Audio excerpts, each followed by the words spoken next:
Donc si jamais l'Ukraine fait un tel coup, il faut s'attendre à ce que la Russie frappe extrêmement fort dans quelques heures ou dans quelques jours. Et donc là, il faut craindre plutôt le pire, en fait.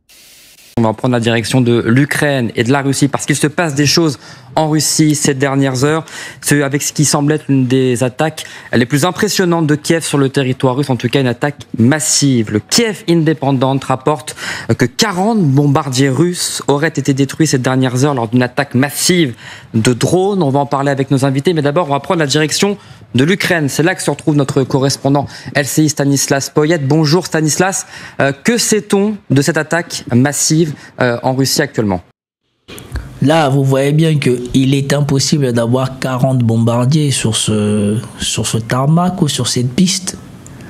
Donc, à prendre avec des pincettes la propagande ukrainienne. Ils ont toujours tendance, moi, c'est la lecture que j'en retire, hein. Après 3 ans à commenter cette opération spéciale russe en Ukraine, les Ukrainiens ont toujours tendance à surcommuniquer leurs résultats. C'était pareil quand ils sont rentrés à Koursk, c'est pareil à chaque fois. Ils nient les faits ou alors ils amplifient les faits pour des raisons de communication et c'est toujours exagéré par rapport à la réalité. Alors, pour l'instant, ce que l'on sait de ces attaques massives, on le sait grâce au Kiev Indépendant, le journal ukrainien qui cite une source au sein du SBU, le service de sécurité ukrainien. 40 bombardiers russes auraient été détruits par des drones ukrainiens. Ce qui est très intéressant dans ce que l'on sait, c'est que l'une des bases touchées, selon le SBU, serait celle de Belaya en Sibérie, à plus de 4000 kilomètres de la frontière, c'est-à-dire bien plus loin que les frappes habituelles des drones ukrainiens. La vidéo qu'on a vue il y a quelques instants sur vos écrans, transmise par la rédaction, montre plusieurs avions en feu. Et les autorités russes, certaines autorités russes, notamment à Irkoutsk ou à Mourmansk, ont reconnu des attaques de drones sans en donner plus de détails. Alors, parmi les appareils visés figureraient des Tu-95, des Tu-22M3 et un A-50, un avion de reconnaissance essentiel pour l'armée russe. Ces bombardiers sont utilisés quasi quotidiennement pour bombarder chaque nuit les files ukrainiennes. Et le Tu-22, par exemple, est capable de tirer des missiles supersoniques quasi impossibles à intercepter pour les Ukrainiens sans les systèmes antiaériens occidentaux, comme les missiles Patriot, par exemple. Alors, on ignore encore pour l'instant quels drones ont été utilisés, mais certaines sources au Kiev Indépendant évoquent des modèles de longue portée lancés depuis des camions, et une opération serait toujours en cours. Alors, la dernière chose qui est intéressante à noter, c'est que ce raid intervient à la veille de la rencontre proposée par Moscou à Istanbul, et elle montre que Kiev entend rester à l'offensive, y compris sur le plan militaire. Merci beaucoup Stanislas, on reviendra vers... Okay, d'accord. Alors, ce qui est intéressant, c'est qu'après que ce monsieur ait décrit les faits, on va écouter, c'est que ici, l'Ukraine a réussi aujourd'hui une des plus vastes opérations militaires imaginables depuis février 2022, depuis le moment où la Russie est entrée sur le territoire de l'Ukraine. L'explication très exacte d'abord de ce qu'on voit ici. Alors, on est à l'intérieur d'un drone qui est télépiloté, et le fait qu'il soit télépiloté, ça veut dire qu'il est accroché au réseau téléphonique russe local. Donc ça, déjà techniquement, ça veut dire qu'ils sont partis du territoire russe et pas des missiles qui vont de très loin du territoire ukrainien. Et ils sont plugués sur le réseau téléphonique local russe. Oui, puisqu'il n'y a pas de système. On l'a vu, parce que les Ukrainiens ont partagé les images de ces drones. C'est des drones de petite taille. Ils ne peuvent pas être connectés par satellite, par exemple, avec Starlink, parce qu'ils sont vraiment de petite taille. Et on reconnaît les cibles qu'ils font ici. Donc, on a simplement les avions stratégiques, les bombardiers Tupolev 95, qui sont les uns derrière les autres. Et les Ukrainiens annoncent 41 avions détruits ou endommagés, mais de ceux qu'on peut prouver, il y en a déjà 5 Tupolev 95, 2 Tupolev 22 et 2 Tupolev 160 qui sont les bombardiers stratégiques absolus, qui sont donc armés contre l'Ukraine, mais qui sont aussi des armes nucléaires au niveau international. Voilà, donc même Titelman, je pense qu'il a appris à ses dépens à se méfier des paroles des Ukrainiens, parce que moi je rappelle toujours, eux, ils aiment faire des effets d'annonce. S'ils auraient filmé, puisqu'on voit que les drones qu'ils utilisent sont capables de renvoyer des images avant l'impact, ils auraient publié les 40 cibles. Donc, s'ils ne les publient pas, il faut vraiment prendre avec des pincettes ce qu'ils disent. Et même ici, là, je ne compte pas tout la liste que Xavier Titelman semble faire de pertes russes. Cette image est inouïe. On parle d'une puissance nucléaire. On parle de ce qui était historiquement une des grandes... Voilà, ça y est, c'est parti. Une fois de plus encore, ça y est. Celui-là, il ne voit jamais les failles de sécurité des Occidentaux. Lui, il ne voit que les failles de sécurité de la Russie. Mais je vous rappelle que c'est aussi les premiers à dire que la Russie, c'est un petit pays. La Russie ne fait pas autant d'argent que les Occidentaux.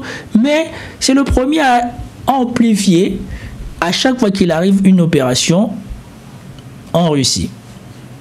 Deux grandes superpuissances qui se fait attaquer sur son territoire et sur une des flottes les plus stratégiques. Oui, c'est un camouflet absolument considérable. Les Russes ont à peu près 110 bombardiers stratégiques. Accessoirement, ils ne se fabriquent plus, hein, donc ceux qui sont perdus, ils sont perdus. Hein. Ouais. Ceux qui...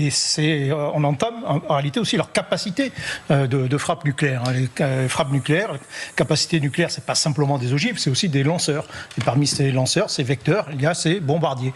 Et donc c'est une frappe qui est une sorte de Pearl Harbor dronique. J'espère pour eux que ce n'est pas Pearl Harbor pour la Russie. Parce que si c'est Pearl Harbor pour la Russie, il faut craindre le pire pour l'Ukraine. Et d'une opération extraordinairement complexe, puisqu'elle est en plus simultanée sur 5 endroits différents au même moment, avec une pénétration à l'intérieur. Sur 5 endroits, je vous ai montré tout à l'heure les images de Military Summary, il y a 2 attaques différentes. Il n'y a pas 5 attaques différentes. Et s'il y aurait eu 5 attaques différentes, eux-mêmes à LCI, là, ils se seraient précipités de montrer les 5 attaques différentes. Pour l'instant, ils ne font que répéter les images de une attaque. Du territoire russe, avec toute cette difficulté d'abord effectivement de pénétrer sur le territoire, y compris très loin, d'y amener par camion. Donc nous on a vu sur Military Summary ce qui est arrivé ici à Oliena et à Belaï. On n'a pas vu Iva Novno et je sais pas comment ça s'appelle, Diaghilevo. On n'a pas eu d'image de ça, on n'a pas eu de déclaration de ça, et je ne sais pas à quel moment ça a été fait. Mais sur Military Summary, dans sa publication de hier soir, il n'y avait pas cela. Apparemment, c'est tous ces drones, de les piloter sur place, et puis, dernier élément, de se replier aussi. La grande difficulté, la plus grande difficulté en tout cas dans ce type d'opération, c'est, une fois que l'alerte est donnée, c'est de se replier. Et apparemment, toutes les équipes qui étaient sur place ont pu... Est-ce que ce n'est pas des comptes? Bon, là maintenant, on commence à coudre des mensonges. Moi, c'est que je vois, et vous vous souvenez, déjà une fois on avait commenté ici là, le fait qu'ils avaient attaqué une raffinerie juste vers les frontières de la Finlande. Et vous vous souvenez, là, à Oliena, c'est encore vers les frontières de la Finlande. Et ici, c'est encore une frontière. Vraiment, ceux qui sont les plus impressionnants, c'est ceux qui sont rentrés ici. Si c'est dans les zones frontalières, c'est normal. Tu peux voyager autour du monde et puis tu viens, tu passes la frontière la nuit ou je sais pas comment. Et probablement qu'ils ont tapé ici à côté des frontières pour pouvoir ressortir vite. Parce que je suis sûr que si on regarde dans une carte, entre les points d'impact et les frontières, il doit y avoir quelque chose comme 100 km, 150 km. Tu fais ça en 1 heure, 2 heures, tu es déjà sorti de là. Et donc, mais moi, ce qui m'intéresse le plus, c'est ceux qui auraient soi-disant tapé à côté de Moscou. Soi-disant, ils vont descendre de voiture à côté de Moscou. Et si tu es là, comment tu vas faire pour sortir? Parce que si tu es là vers Moscou ou derrière Moscou, comment tu fais pour rejoindre l'Ukraine? Parce que là, il y a beaucoup de routes à faire pour rentrer en Ukraine ou pour sortir de la Russie. Donc, commencer à dire que soi-disant, ils sont tous partis, ça, je ne suis pas sûr. Ça, je pense que lui, là, il commence sa propagande. Publicité locale. Mais peut-être, sans doute. C'est un plan de très grande ampleur. Plus de 40 avions bombardiers qui peuvent porter l'arme nucléaire. L'attaque contre des ponts ferroviaires, on va y venir tout de suite, proche de l'Ukraine. 2 trains qui ont déraillé et possiblement une attaque organisée près de Mourmansk. On a l'impression que c'est comme une très grande opération d'armée où il y a à la fois air, mer et terre. Oui, mais c'est une opération très complexe, même si au bout du compte, les moyens utilisés peuvent paraître rudimentaires, hein, des petits drones FBV, mais l'organisation générale est très compliquée. Il faut, puisqu'il y a simultanément des opérations de base et des destructions de ponts, de sites, avec une difficulté particulière. Là, pour détruire une infrastructure, il faut amener beaucoup d'explosifs, et ça c'est autre chose. Là, c'est pas quelques petits drones qu'il faut amener, c'est des tonnes d'explosifs qu'il faut déposer, qu'il faut faire pénétrer à l'intérieur du territoire russe pour détruire quelque chose d'important. Et tout ça simultanément, sans aucun accroc. Apparemment, personne ne s'est fait. Le plan était.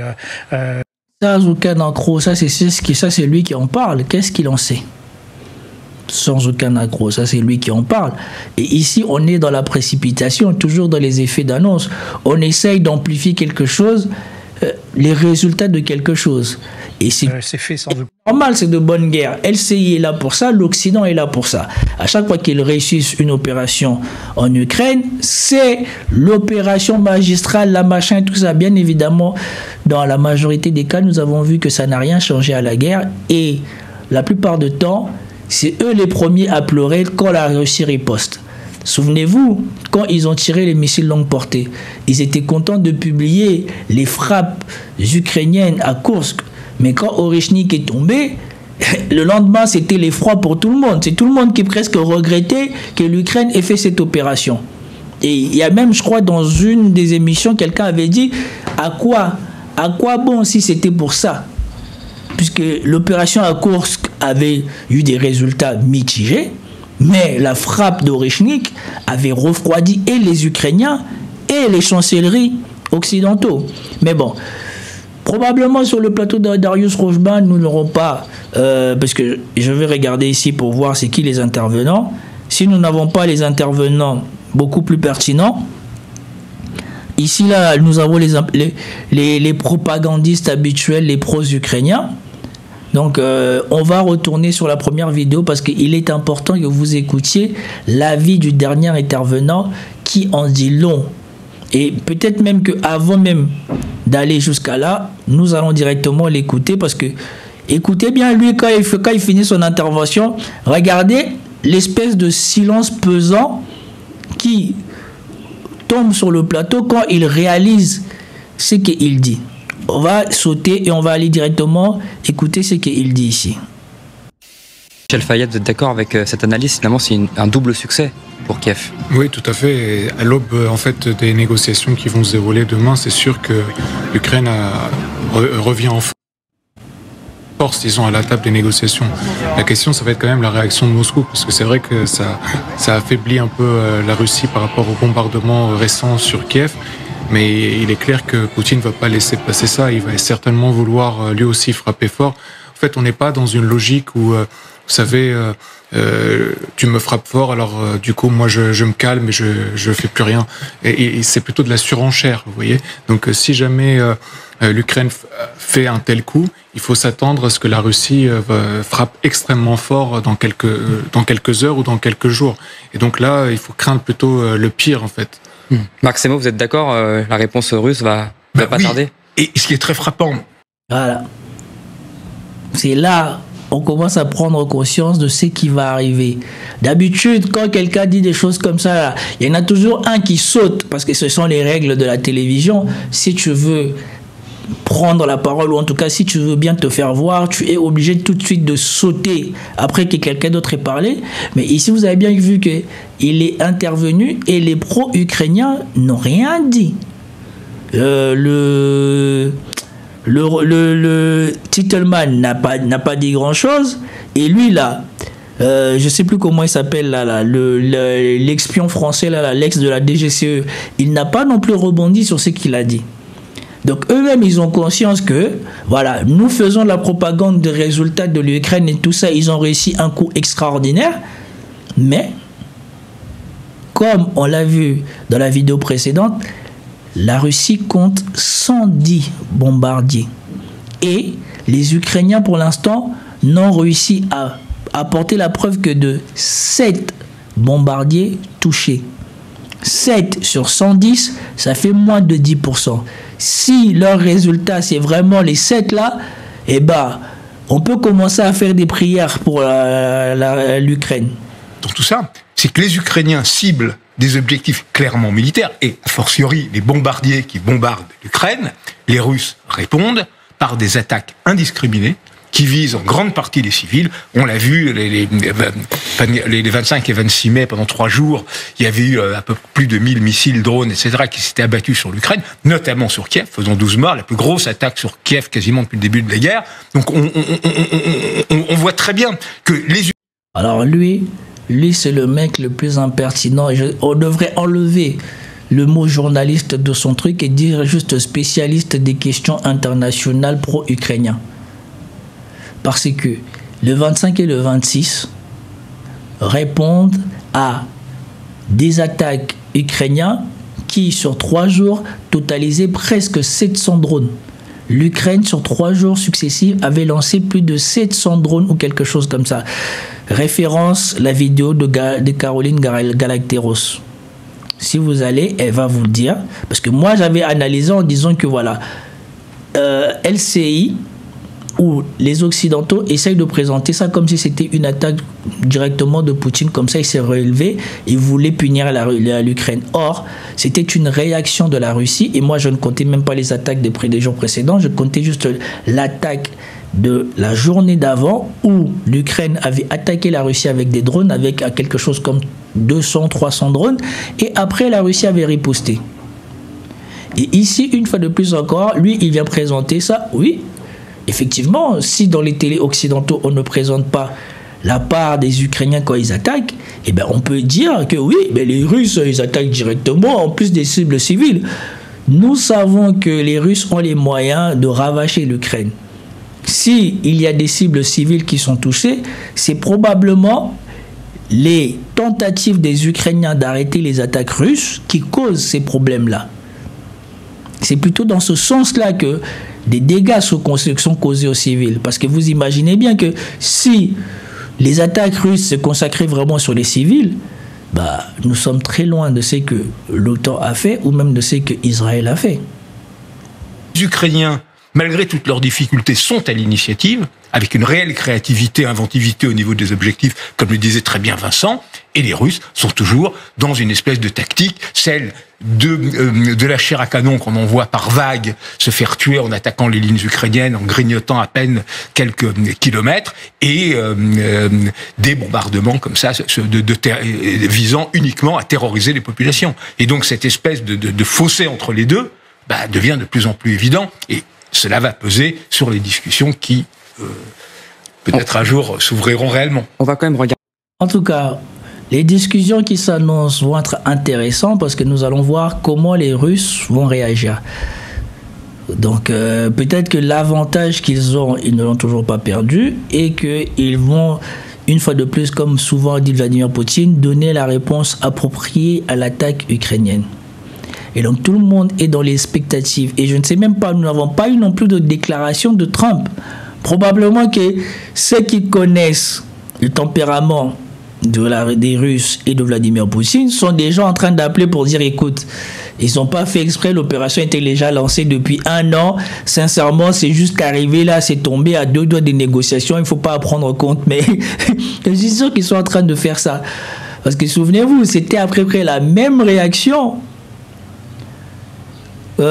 quand ils ont commencé à parler de traité de paix. Je ne sais plus qu'est-ce que l'Ukraine avait fait, et on disait bon, ce tour-ci là vaut mieux peut-être se calmer. C'est à peu près la même chose. Regardez ces images, parce qu'on a les images, c'est quand même assez impressionnant. Regardez de ces drones qui décollent des camions, encore je vous le disais. Ça veut dire que quelqu'un filme ces images. Ça veut dire qu'il y a une complicité, ça veut dire que des Ukrainiens sont sur le territoire russe, qu'on les laisse entrer. Vincent ? Il y a du soutien opérationnel. Là, on a des équipes déployées qui ont été projetées par les services ukrainiens. Alors, je dois dire que c'est une énorme faille de sécurité côté russe, énorme faille de sécurité. Il y a déjà eu la faille dont parlait Xavier tout à l'heure concernant les installations nucléaires terrestres russes. Là, cette fois-ci, il y a cette affaire-là qui va faire très très mal à Poutine, qui va détester cette séquence. C'est tout de même une humiliation conséquente. Ça signifie une opération comme ça, c'est je dirais par site et par base, c'est une quarantaine de personnels déployés par les services ukrainiens à peu près. Bon, je ne pense pas que on ait déployé des groupes de 40 personnes en Ukraine pour faire ça. Je pense qu'ils ont dû plutôt être le plus discret possible et surtout prendre des Ukrainiens qui ressemblent le plus possible aux Russes pour ne pas éveiller des soupçons. Mais bon, revenons, parce que de ce côté, si on a fini, revenons ici, là, pour voir s'ils disent quelque chose d'important. Sans aucune faille. Dans le secret. Oui, le secret qui a duré des mois. On parle de 18 mois de préparation, c'est... Voilà. Dans la vidéo de Military Summary que je commentais, je vous ai dit que probablement cette opération a été lancée bien avant les événements que la Russie a subis. Et derrière ça, nous avons eu les attentats des soi-disant religieux là qui avaient attaqué, les attentats à côté de Moscou, les attentats sur les généraux. Je pense que toute cette petite séquence-là de ces différents attentats, c'était fait pour masquer la progression de cette opération et que cette opération visait à prendre en embuscade l'aviation russe. Malheureusement, ils n'en ont pas trouvé beaucoup non plus d'aviation russe parce que les Russes aussi avaient déjà commencé à mettre leurs avions dans des entrepôts protégés des drones à cause des différentes attaques qu'ils ont subies avant. Et donc je pense qu'ici, les Ukrainiens ont réussi leur coup. Et peut-être aussi, comme a dit Military Summary, il y a encore des conteneurs qui n'ont pas fini leur mission, ou peut-être qu'ils ont diffusé ces images justement pour créer peut-être un chaos et disperser la vigilance des services de renseignement intérieur russes par rapport à d'autres coups qu'ils pourraient préparer plus tard. Mais je pense que voilà, la population russe ou les sites importants, stratégiques russes vont être mieux protégés et que cette opération peut-être va s'arrêter là. Peut-être qu'on essaye de nous faire croire qu'il y a plus à venir pour faire peur à la Russie ou alors garder les Russes sur le qui-vive. Mais cette opération, je pense, a été tellement énorme que je ne pense pas qu'il reste encore des résidus de qu'est-ce qu'on aurait pu faire ou quoi que ce soit. Surtout qu'on a montré que tous les conteneurs un peu suspects maintenant qui ressembleraient à ceux que l'Ukraine a utilisés sont maintenant attaqués par même pas les soldats mais les Russes eux-mêmes. C'est une opération de très grande ampleur et tout à fait remarquable. Au passage, vous noterez que, alors c'est pas la première, c'est la plus importante effectivement des opérations en profondeur ukrainiennes, mais il y en a eu d'autres par la suite, par le passé. Il y a eu des sabotages de bases, il y a eu des attaques diverses. Vous noterez qu'il n'y a jamais l'inverse. C'est-à-dire que les Russes sont incapables, alors que... Voilà, c'est ce que je disais. C'est en cela qu'on peut considérer que c'est une humiliation parce que plusieurs fois l'Ukraine a été capable de mener des opérations de déstabilisation ou comme ceci en Russie, mais nous n'avons pas jusqu'à présent vu d'opération de déstabilisation au sein de l'Ukraine par les Russes. On aurait dit que les Russes font de la guerre et les Ukrainiens font de la guérilla en Russie. On aurait dit que les Ukrainiens font de l'espionnage et que les Russes font la guerre. Des grands cas, des Spetsnaz, de leur capacité d'infiltration, ils ont été incapables jusqu'à présent de faire l'équivalent sur le territoire ukrainien. Un mot de commentaire, Xavier Titelman, sur cette base d'Olenia en particulier. C'est une des bases les plus stratégiques pour les Russes, c'est pour ça qu'elle est relativement loin. C'est qu'à force d'avoir des missiles qui allaient à 200, 300 km, ils ont été obligés de reculer leur aviation stratégique jusqu'à un endroit où ils pensaient être hors de portée. Le fait est que les Ukrainiens, en tirant depuis leur sol, sont capables de taper jusqu'à 1400 km de... Franchement, il faut arrêter de mentir, il faut arrêter de présenter les choses. Franchement, des fois, j'ai l'impression que ce monsieur, il a des problèmes quand il analyse les choses. Cette base est dans la profondeur nord russe, mais elle est aussi dans la proximité d'une frontière de longtemps. En face, là c'est la Finlande. La dernière fois, l'accrochage avec le navire qui transportait du pétrole russe, c'était juste au-dessus, là. Donc ici, là en haut, c'est l'OTAN. Donc, peut-être que l'infiltration des camions, on ne sait pas par où c'est passé. Mais peut-être que les gens ne sont venus de pas plus loin que la Finlande. Et que depuis l'époque, ils sont déjà là en Russie. Ils attendaient seulement que les camions arrivent pour pouvoir exécuter. De portée, mais avec des charges utiles qui sont relativement légères, 30-40 kilos, et sans avoir de retour vidéo. C'est-à-dire que c'est une sorte de missile et on envoie sur une position géographique. Et si jamais les Russes ont déplacé leur avion entre le moment où ils l'ont lancé et le moment où c'est arrivé, 6-8 heures, effectivement, ça ne va pas toucher au but. Là, la grosse différence, c'est que ces avions stratégiques qui étaient alignés, certains avec leurs missiles qui étaient déjà à poste pour pouvoir décoller, pour pouvoir terroriser les Ukrainiens ce soir. Et donc, ils ont réussi, en les pilotant jusqu'à l'impact, de savoir réellement qu'ils ne tapaient pas sur une place de parking vide, mais qui tapait réellement sur les avions. Faut relativiser, nous n'avons pas attendu d'explosion de munitions.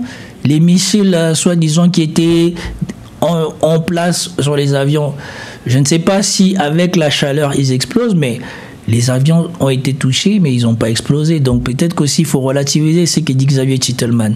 Et c'est pour ça qu'avec seulement une quinzaine, a priori, de petits drones kamikazes dédiés à chacune de ces bases, ils ont réussi à toucher 8, 10, 12 avions sur chaque base, avec des destructions dont on a la preuve.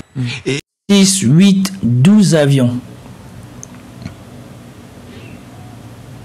Mais lui-même, tout à l'heure, il a dit que pour l'instant, on avait des preuves que de 7. Donc, le matin, quand il a eu vent de l'opération, il ne pouvait prouver que 7. Mais maintenant, ils n'ont toujours pas des images des 40, mais on est passé de 6, 8, 12, presque 30, toujours sans preuve. Et moi j'ai une question, Xavier, comment se fait-il que des équipements aussi stratégiques que ces bombardiers ne soient pas protégés par des brouilleurs de drones comme c'est le cas sur le front? Il y a un truc encore plus simple, pourquoi ils ne sont pas dans des abris bétonnés? Simplement. Au lieu de fabriquer des Orechnik pour le même prix, vous bétonnez tout. Les drones sont en plastique et que les détecteurs ne prennent pas le plastique. Aux États-Unis, les B2, etc., sont sous couvert. Ils sont dans des hangars. Là, effectivement, ils sont à l'extérieur, mais ils sont protégés. Vous pouvez le voir. Ils sont protégés par des pneus. Parce qu'au début de la guerre, quand les Ukrainiens, effectivement, avaient commencé à faire ces opérations, notamment en Biélorussie, ils larguaient des grenades. Et ils espéraient, en mettant des pneus, que les grenades rebondissent. C'est pour ça que vous voyez des pneus sur les ailes de ces avions qui se font toucher. Et les Russes, n'ayant pas ces moyens de les mettre sous cocon, sous hangar, ils devraient essayer de les protéger, mais de la guerre électronique, ils en manquent sur le front, et ils n'avaient jamais imaginé que des drones... Surtout qu'ils s'y attendaient pas. Et là, c'est des drones qui doivent voler à 10 km, donc il faut qu'il y ait un pilote qui soit juste à côté, et ça, il ne l'a pas prévu. Donc il y a certainement un système de télécommande qui était dans le camion, piloté depuis très loin, et donc ils n'imaginaient pas qu'il y aurait un pilote ukrainien qui serait à 10 km. Écoutez, ces quelques secondes, un soldat russe qui a eu la surprise de voir débarquer des drones sur son terrain d'aviation. Tout est détruit. Alors je crois que c'est vraiment très court la formule originelle. Il ajoute quand même c'est la merde. Pardon, mais voilà, mais sur LCI on est élégant, donc voilà. Ok, bon, en tout cas, on voit qu'il n'y a pas grand-chose. C'est la joie des propagandistes ukrainiens de la réussite de l'opération ukrainienne en Russie. On ne peut que le déplorer, mais bon, après, il faut rester réaliste. C'est un coup magistral réalisé par l'Ukraine et on peut comprendre pourquoi ça a pris 18 mois. Maintenant, est-ce qu'ils ont atteint autant de bombardiers qui le disent? Nous n'en savons rien. Pour l'instant, ça, c'est eux qui déclarent. Concrètement, ils n'ont pas pu prouver qu'ils ont atteint 40 bombardiers.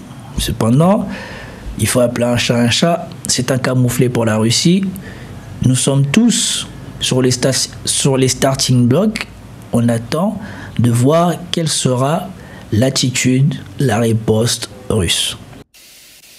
Sur LCI, cette chaîne finira par disparaître le jour où la plupart des téléspectateurs seront face au résultat final qui ne correspond pas du tout à leur narrative. Je ne pense pas parce que le public de LCI, c'est tous ceux qui ne sont pas encore habitués aux nouvelles technologies. Donc, les jeunes, j'ai l'impression que les jeunes sont moins portés sur LCI. Bon, ils regardent sur YouTube les décryptages qu'on fait parce que ça leur permet de comprendre aussi comment eux-mêmes pourraient décrypter ces informations, mais ils ne sont pas trop intéressés par écouter les informations de LCI sans toutes les personnes qui apportent un décryptage dessus. La Russie ne mène pas ses opérations sur les sols ukrainiens juste parce que les Russes considèrent que ces actions comme étant du terrorisme. Voilà pourquoi sinon les Russes ont les moyens de le faire. Ça, on le sait, mais le truc qui est regrettable, c'est que c'est le résultat. Et les Russes auraient pu faire des opérations comme ça, mais sur des cibles militaires. Et ça non plus, ils ne l'ont pas fait. Cette opération n'aurait pas pu se faire sans la main de l'OTAN. Ça, c'est sûr. Il doit y avoir des complicités quelque part, parce que surtout l'opération qui se passe vers l'ouest de la Russie, vers le sud-ouest de la Russie. Celle-là, elle est tout près d'une frontière. Je ne sais même pas c'est quoi le pays qui est frontalier de la Russie à ce niveau-là. Je ne sais pas. En tout cas, il va y avoir des enquêtes même dans les pays limitrophes de la Russie, parce que ces gens-là, on ne sait pas par quels moyens ils sont rentrés en Russie. Et donc, vraiment, le responsable de renseignement intérieur russe, lui, je pense qu'il doit transpirer comme c'est pas permis. Il doit déjà présenter sa lettre de démission, je crois, là où il est, parce que franchement, c'est dur. Après, en même temps, tu sais que les Russes ont un problème d'effectifs et de la police, de tous les services d'ordre, parce qu'il y a beaucoup de gens qui ont préféré rentrer dans l'armée, parce que dans l'armée, les salaires sont très importants, et même quand tu n'es pas là, ta famille reçoit ton salaire et leur permet de bien vivre et de changer de niveau de vie. Donc, beaucoup de services ont vu leur effectif diminuer parce que les gens ont préféré rentrer dans l'armée plutôt que de rester dans leurs anciens travails. Parfois, j'ai presque honte d'autres Français. J'ai 61 ans dans 18 jours. De Gaulle est mort 2 fois à cause de ces traîtres. Je suis désolé pour vous. Merci pour ces informations. Bye, Eline. Ok. Sur ce, je vous souhaite à tous une bonne journée. Peace out.